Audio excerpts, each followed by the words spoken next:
Seguimos de cerca lo que está haciendo este domingo 21 de noviembre, elecciones generales. Estamos con un minuto a minuto en emol.com, pueden revisar todos los detalles de esta jornada ahí. Y paralelamente en Emol TV estamos con todos los análisis respectivos de lo que está sucediendo en esta jornada histórica. Para muchos, la elección más incierta en 30 años. Queremos conocer cuál es la opinión del director ejecutivo de Idea País, Cristian Stewart. Él nos está acompañando en este momento. Cristian, bienvenido a Emol TV. ¿Cómo está? Hola Patricia, muy bien y tú, muchas gracias por la invitación. Acá expectante para ver cómo se comporta el hasta ahora indescifrable electorado chileno. Así es, hasta último minuto pareciera que no vamos a tener muchas certezas de cómo va a ir moviéndose esta elección. Partamos por lo más básico, no sé si ya tuvo la oportunidad de ir a votar, cómo está viendo el ambiente, al menos lo que se ve por las imágenes, pareciera que hay harta gente, harta convocatoria. Sí, hay mucha gente. Hace poco estaba viendo una declaración del vocero de gobierno de Jaime Belolio diciendo que hasta el momento la percepción es positiva. Yo creo que en la medida en que vote más gente, no solamente es mejor para las personas que llegan a segunda vuelta, sino que, y sobre todo también para las personas que salen electas, sino también para el sistema en general. A mí me parece que mientras menos gente vota, más se orada todas las decisiones que tomamos y el sistema político en general. Entonces sería muy, muy positivo que mucha gente votara y que las expectativas de cuánta gente va a votar se sobrepasen con creces. Bueno, considerando que muchos analistas, no sé si coinciden en ese diagnóstico, consideran que esta es la elección más trascendente en 50 años, y pensando en este análisis de que mientras más participación haya, menos se puede horadar este proceso, ¿cuál sería una cifra ideal, poniéndonos en ese escenario de participación en este día? Yo creo que el piso mínimo, en el fondo la manera más negativa de verlo, si se quiere, es 50% más un voto. Eso sería muy positivo porque básicamente todas las personas que están en condiciones de votar se manifiestan y eso ya es positivo. Y me parece que ya llegando a los dos tercios, a los famosos dos tercios, sería algo probablemente sin parangón, sin comparación en mucho tiempo, pero yo creo que un 50% más uno sería algo muy positivo, porque da a entender que las candidaturas son relevantes, son representativas, pero también, sobre todo, afirma que respecto de la siguiente composición del Congreso Nacional, le da mucho piso para poder representar al electorado chileno. Claro, ya vamos a hacer el análisis de la carrera parlamentaria, pero antes de eso, Cristian, claro, es muy importante la participación, pero no sé si a usted le sucedió en estos días, en las últimas semanas, antes de este domingo 21 de noviembre, mucha gente todavía no sabía por quién votar, incluso con estas candidaturas que son tan extremas. ¿Eso qué nos habla del momento político que está viviendo Chile, nuestro país? Bueno, voy a partir, en el fondo voy a decir algo general y después algo particular con lo que me pasa a mí y al mundo que me toca representar o a la gente con que yo me rodeo políticamente. Yo creo que en general respecto de la centro derecha primero, es complejo porque se ha convocado de alguna forma a dos candidaturas que están en las antípodas. Por un lado, José Antonio Kast representa a una visión de la centro derecha que incluso se salió de Chile Vamos o de Chile Podemos Más, si se quiere, que dijo que había que ponerse los pantalones básicamente y decir las cosas por su nombre porque no está contenta con la forma de hacer política de la centro derecha en el último tiempo. Y por el otro lado se le echa mano o se invita a participar a una persona que hasta hace no mucho participaba de la concertación o la nueva mayoría. Entonces hay un gran vacío que muchos llaman de cast a cast, que mantiene muy, muy inquieta a mucha gente y que hasta el minuto, hasta hay gente que todavía no vota, que aún no sabe por quién votar. Y por otro lado, en la centro izquierda también hay un gran vacío. Entre Sichel y Proboste hay mucha gente que está que no tiene muchas herramientas para saber cómo votar. El voto útil o el cálculo electoral lamentablemente está siendo muy, muy común en las conversaciones y también en los análisis, y eso también es complejo. Y ya de ahí, de Proboste a la izquierda, yo creo que están mejor representadas las sensibilidades, diría yo. Y en ese sentido, ¿cuáles serían entonces los desafíos, haciendo un poco de ficción política, guiándonos también por las encuestas, sabiendo que hay que mirarlas con cierta distancia, obviamente? ¿Cuáles serían los desafíos de un eventual balotaje entre Gabriel Boric y José Antonio Kast, pensando que van a tener que tratar de convocar a este centro a pesar de lo extremos que se ven cada uno en sus propias candidaturas? Sí, yo creo que la moderación es algo relevante para efectos electorales, porque evidentemente van a tener que intentar seducir o capturar la gran mayoría de la población que no se ve representada por visiones más que están en este caso en las antípodas, pero que representan visiones bastante no quiero decir extremistas, pero al menos radicales respecto de lo que piensan los distintos sectores políticos. Y por eso mismo la moderación va a ser importante para efectos electorales, pero sobre todo también porque es relevante comprender que si se cambia el modelo de la mano de Gabriel Boric, va a tener que ponerse sobre la mesa todos los avances y los problemas que hemos tenido hasta el momento. Porque pasar de un borrón, en el fondo, a hacer borrón y cuenta nueva, y creer que solamente por ganar una candidatura se va a implementar un modelo nuevo, eso es, yo creo que es vivir en otro planeta y es una manera muy responsable. Y por otro lado, si José Antonio Kast llega a la segunda vuelta, me parece que es muy importante que entienda que hay muchos cambios que hacer y muchas reformas relevantes porque en Chile hay muchos problemas. Entonces, implementar el modelo hasta el minuto tal como al menos él cree que hay que implementarlo, me parece que es complejo. Entonces yo creo que la moderación es muy importante, que los sectores moderados no se avergüencen de decir que la moderación es relevante, no tanto por razones electorales, sino porque ahí es donde ocurren los cambios más responsables, desde esa Ya, perspectiva. y hasta ahora entonces los sectores moderados, los sectores que uno podría identificar como más de centro, ¿se avergüenzan de esa postura? Yo creo que se avergüenzan porque no hay nadie que los represente. Sebastián Sichel es la única persona que se dice de centro. Él dice que es el candidato a centro derecha, pero que es de centro.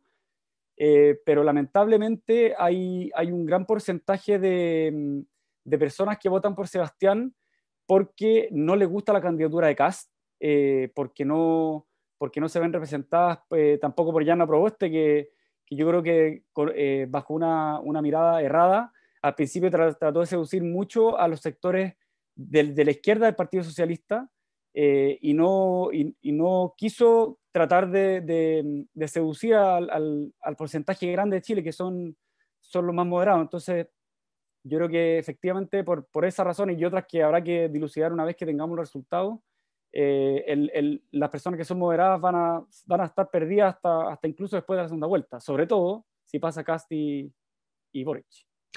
En ese sentido, Cristian, ¿cuán importante o no es quién salga tercero el día de hoy? Yo creo que es crucial, a mí en el fondo, dando por sentada la premisa que tú sostienes, que pasa Kast y Boric, para hacer más fácil la conversación, porque si no es muy difícil. Yo creo que es muy importante para Chile y para el sistema político que no sea Franco Parisi quien llega tercero. Primero porque Parisi es una incógnita que incluso las personas que dicen tener elementos para poder analizarlo, o mienten derechamente, o tienen un oráculo que nadie conoce, que sería bueno que compartan, porque el tipo desde Estados Unidos se maneja a través de redes sociales. Las redes sociales, no, la mayoría, voy a decir mi caso personal, nadie sabe quién vota por Parisi, o al menos nadie se declara votante por Parisi, y eso es complejo porque, como hemos conversado también en otro momento, no, hay muchas cosas respecto a Parisi que hay que rechazar. Entonces, yo creo que sería muy complejo para el sistema y para la clase política, no sé cómo llamarlo, para las votaciones, las decisiones que nosotros tomamos colectivamente, que alguien como Parisi salga tercero.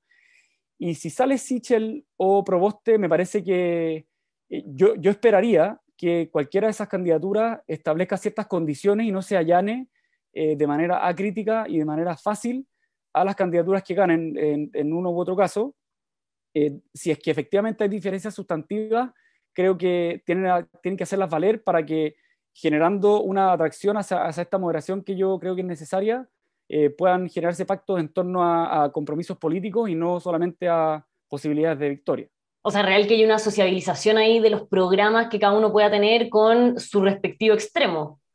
Sí, totalmente. Me parece que no sé qué candidato dijo en el último debate del lunes pasado que los programas no pueden ser algo que esté grabado sobre piedra. me parece que es importante que se socialicen con tiempo, y ahí la candidatura de Boric tuvo algunos problemas de velocidad, pero me parece en cualquier caso que es relevante que se ajusten no solamente a la candidatura que sale tercera, sino que entiendan que esas dos candidaturas obedecen a visiones que son muy particulares respecto a la gran ciudadanía que quiere cambios, pero que los quiere con moderación y sin implementaciones a rajatabla y haciendo que el pasado no existe.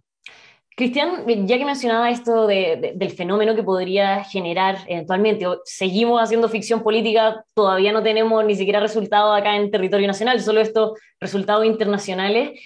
Veíamos, por ejemplo, Franco Parisi obteniendo el segundo lugar en Nueva Zelanda con un 12% de los votos, pero claro, también ahí el candidato Gabriel Boric ganó con casi un 60%. En lugares como China, José Antonio Kast se impuso con casi un 35%. En Japón también Gabriel Boric, Sebastián Sichel en Singapur. A nivel general, ¿qué se puede recoger de estas votaciones en el extranjero? ¿Nos van mostrando algo que hay que poner ojo? Yo creo que muy poco. Primero porque asumiendo que las personas que viven en el extranjero llevan un buen tiempo afuera, me parece que es difícil percibir lo que pasa en Chile respecto a lo que pasa en el extranjero. Y segundo, me parece que el dato relevante que hay que considerar es cuál es la comparación respecto a la elección anterior. Si es que se puede hacer el símil con Gabriel Boric y Beatriz Sánchez, por ejemplo, con Alejandro Guillé y Yana Proboste y Sebastián Piñera y Sebastián Sichel, y bueno, Kast respecto a Kast no es tan difícil la comparación. Me parece que esa es como la perspectiva que hay que analizar, y en ese sentido yo me acuerdo, si no me equivoco, Alejandro Guillén en Australia o Nueva Zelanda, o quizás la sumatoria de las dos, sacó cerca de un 75% en la elección del 2017, y, y en ese sentido esas son las cosas que hay que comparar. Me parece muy irónico, divertido, no sé cómo llamarlo, que Kast gane en China y que Artés saque un voto. Son cosas que me parece que no solamente son poco representativas, sino que son tan minúsculas que hay que tomarlas muy a la ligera y no tomar ninguna decisión hasta el momento. Claro, igual uno podría pensar que quizás los chilenos que vienen en China son más bien empresarios, no sé, pero de todas formas es irónico Claro. que termine ganando José Antonio Kast en China. Sí, así es. Y que Artés saque un voto. Cristian, otra cosa también en este análisis más internacional que se ha podido ver es, por ejemplo, en Arabia Saudita, la vez pasada, para el plebiscito del 25 de octubre, ganó el rechazo, pero ahora gana Gabriel Boric, por poquito, pero gana. ¿Qué pasa también con ese voto cruzado? Que claro, después podemos llevar ese análisis también a territorio nacional. Sí, el voto cruzado me parece que va a existir. Yo creo que va a explicar, entre otras cosas, que el rechazo no es sinónimo de la centro-derecha.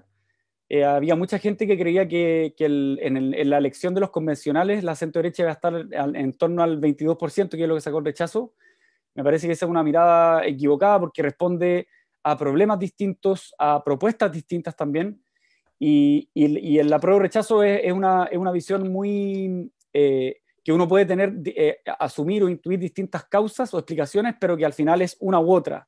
En cambio, respecto de las candidaturas, uno puede apreciar que se modifican los programas, que se generan acciones y también alianzas políticas. Entonces es difícil asociarlo, pero creo que sí, en el fondo asumiendo que son parecidas, creo que el voto cruzado no es tan loco tampoco, porque los candidatos también han mostrado distintas caras. La candidatura de Gabriel Boric se ha mostrado mucho más moderado de lo que Gabriel Boric ha sido históricamente.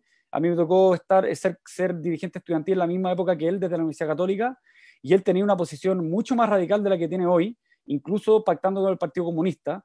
Entonces creo que es mucho más complejo que simplemente pensar que se van a seguir las mismas tendencias que en el plebiscito del año pasado.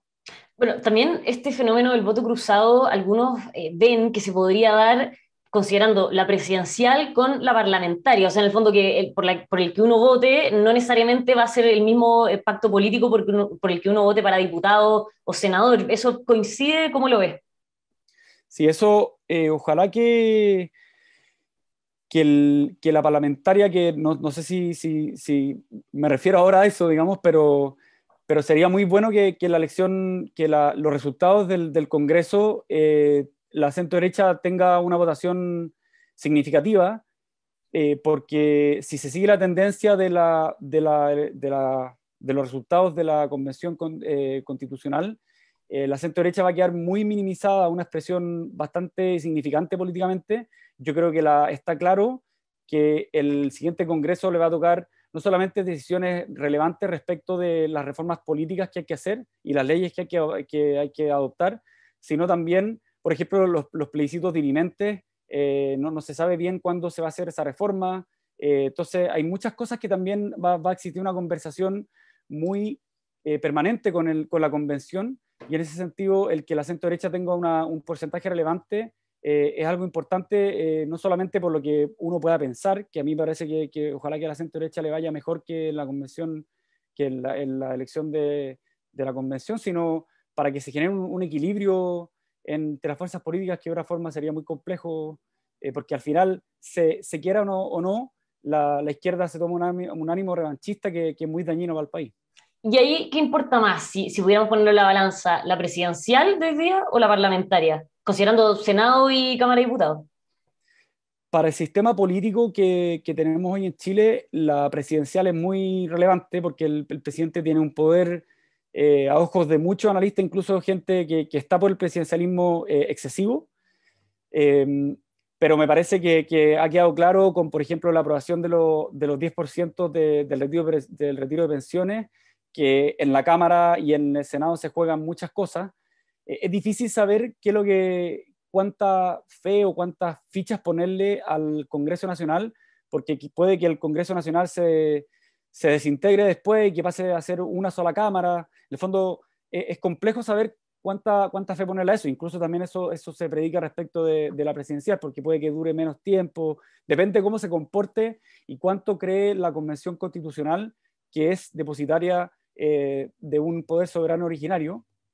Pero dejando de lado eso, asumiendo que todas las cosas siguen igual, me parece que la parlamentaria es una elección que tiene menos prensa, pero que tiene una importancia sumamente relevante para efectos de cómo se genera un contrapeso contra un presidente que suele tener mucho poder. Claro, por lo que usted mencionaba, en el fondo hay mucha incertidumbre formal, literalmente de forma, respecto a cómo podría seguir siendo el Congreso o el sistema político, dependiendo de lo que vaya eligiendo también la convención, y claro, y depende también del plebiscito de salida y si se termina aprobando esta nueva constitución. Cristian, senatorial, región metropolitana, ¿cómo ve el escenario, sobre todo después de este escándalo que sucedió con el tema de los dineros de la campaña de Karina Oliva? Sí, yo creo que Karina Oliva igual tiene muchas posibilidades de salir.